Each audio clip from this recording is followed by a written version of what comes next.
My friends Emily, Sarah, and I planned a weekend getaway to a cozy cabin in the woods. It was supposed to be a relaxing escape from the city, just the three of us enjoying nature, hiking, and some much-needed downtime. The cabin was about a 2-hour drive from the nearest town, tucked away in a secluded area surrounded by dense forest. It was picturesque, with a wraparound porch, a fire pit, and large windows that overlooked the trees. We arrived late Friday evening, just as the sun was setting. After unpacking and settling in, we decided to make dinner and open a bottle of wine. The cabin had a rustic charm, but it was also a little eerie at night. The only sounds were the occasional rustling of leaves outside and the creaking of the wooden floors. We laughed it off, chalking it up to the cabin's age and the isolation. After dinner, we played some board games and eventually went to bed around midnight. I woke up in the middle of the night to the sound of faint tapping. At first, I thought it was just a branch hitting the window, but as I listened more closely, it sounded deliberate, like someone was lightly knocking. I sat up in bed, my heart racing, and strained to hear. The tapping stopped, and everything went silent again. I convinced myself it was nothing, and tried to go back to sleep. The next morning, I mentioned it to Emily and Sarah, but they shrugged it off, saying it was probably just the wind. We spent the day hiking and exploring the area, taking pictures and enjoying the fresh air. By the time we got back to the cabin, it was already getting dark. We made dinner again, played some music, and stayed up late talking. The atmosphere felt lighter, and I started to forget about the strange noise from the night before. That night, I woke up again, this time to the sound of footsteps outside the cabin. They were slow and deliberate, crunching on the gravel path that led to the porch. I froze, my breath caught in my throat. I glanced at the clock. It was 2:47 a.m. I grabbed my phone and texted Emily and Sarah in our group chat, asking if either of them was awake. Emily replied almost immediately, saying she heard it too. Sarah didn't respond. I tiptoed to the window and peeked out through the curtains. The moonlight illuminated the porch, but I didn't see anyone. The footsteps stopped, and the silence was deafening. I texted Emily again, telling her to stay in her room and lock the door. I did the same, sitting on the edge of my bed, clutching my phone. A few minutes later, I heard the doorknob to the front door rattling. My stomach dropped. Someone was trying to get in. I texted Emily to call 911, but she said there was no service. I tried my own phone and confirmed it. No signal. The rattling stopped, and I heard the footsteps again, this time moving around the side of the cabin. I crept to the window and peeked out again. That's when I saw him, a tall figure standing just at the edge of the tree line staring at the cabin. He wasn't moving, just standing there, watching. I backed away from the window, my heart pounding. I texted Emily and Sarah, telling them what I saw. Emily said she was too scared to look, and Sarah still hadn't responded.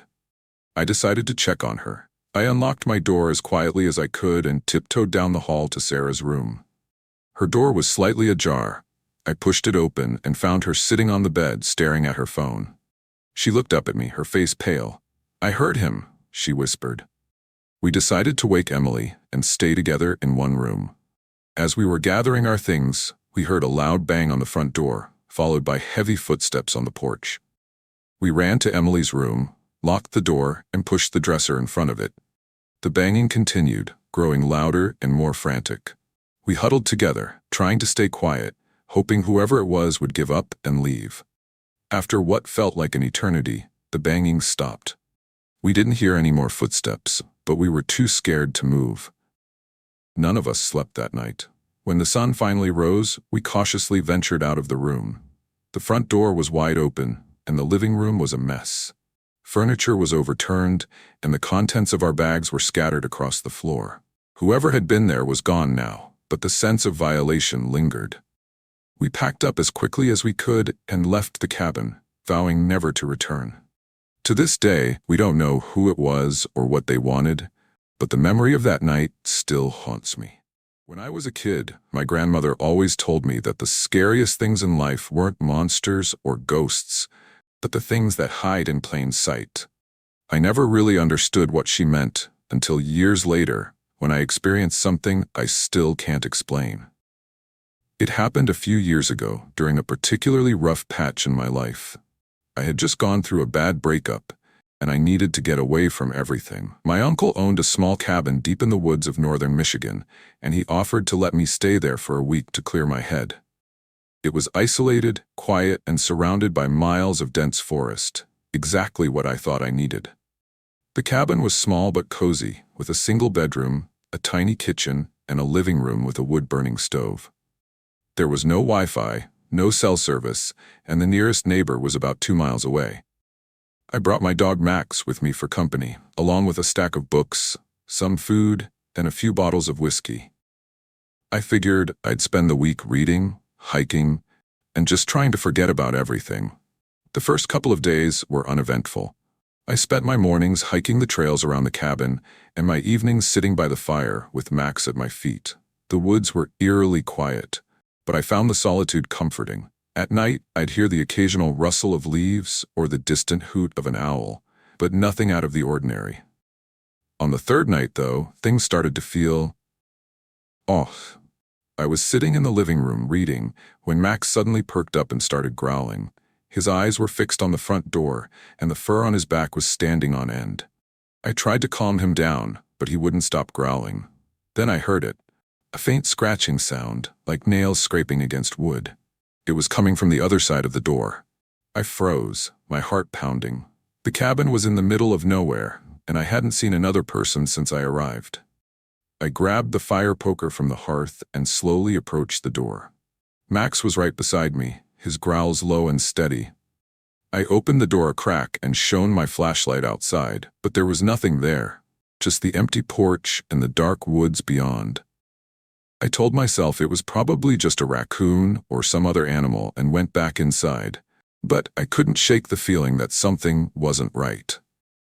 Max stayed on edge for the rest of the night, pacing back and forth and occasionally growling at nothing. The next morning, I decided to check around the cabin to see if I could find any signs of an animal. That's when I saw them, footprints in the dirt leading from the edge of the woods to the front porch. They were human footprints, but they were strange.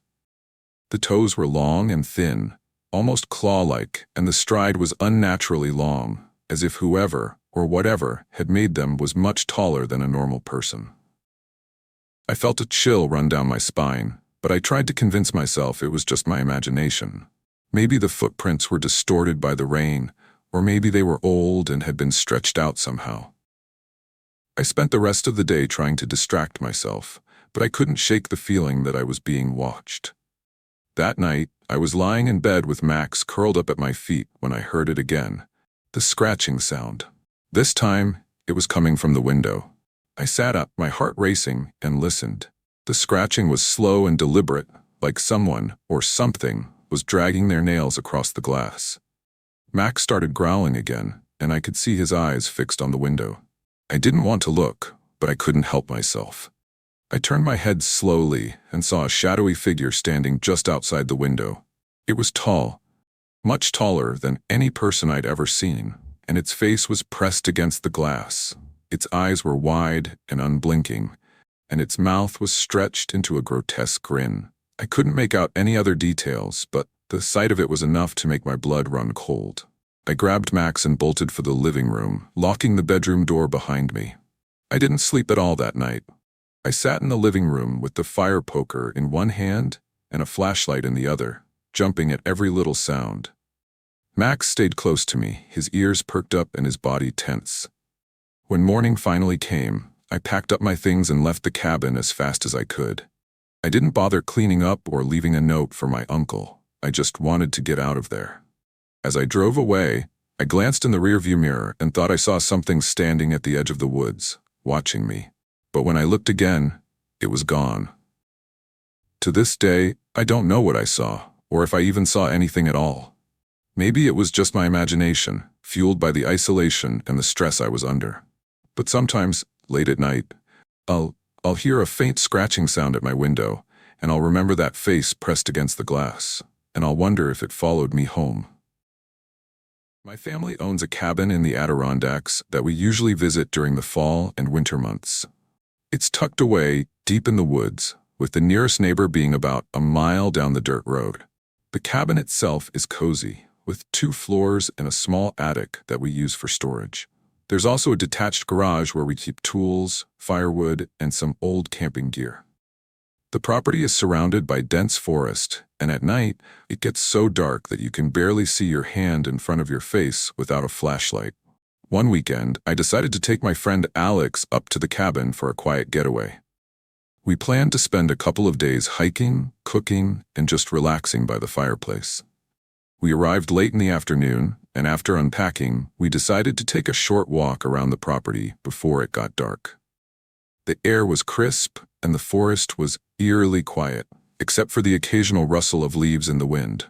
As we walked, Alex joked about how creepy the place felt, but I brushed it off, saying it was just the isolation. That night, after dinner, we sat by the fireplace, talking and listening to music. Around 10 p.m., we heard what sounded like faint footsteps outside.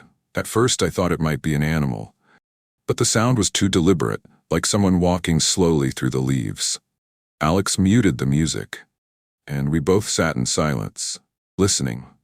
The footsteps stopped, and after a few minutes of hearing nothing else, we convinced ourselves it was just a deer or some other animal passing by. The next morning, we decided to go for a hike on one of the nearby trails. As we were leaving the cabin, I noticed something strange. There were footprints in the dirt leading up to the front porch. They weren't ours, and they didn't look like they belonged to any animal. They were clearly from boots, and they stopped right at the front door. I pointed them out to Alex, and we both felt uneasy, but we tried to shake it off and continued with our hike. When we got back to the cabin later that afternoon, everything seemed normal. We spent the rest of the day cooking and playing cards. As the sun set, the forest outside became pitch black again, and the cabin felt even more isolated.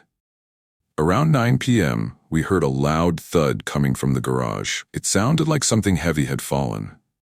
I grabbed a flashlight, and Alex followed me as we cautiously made our way to the garage. The door was slightly ajar, which was strange because I was sure I had closed it earlier. Inside, everything seemed to be in place, except for a stack of firewood that had been knocked over. We quickly closed and locked the garage door and went back inside the cabin.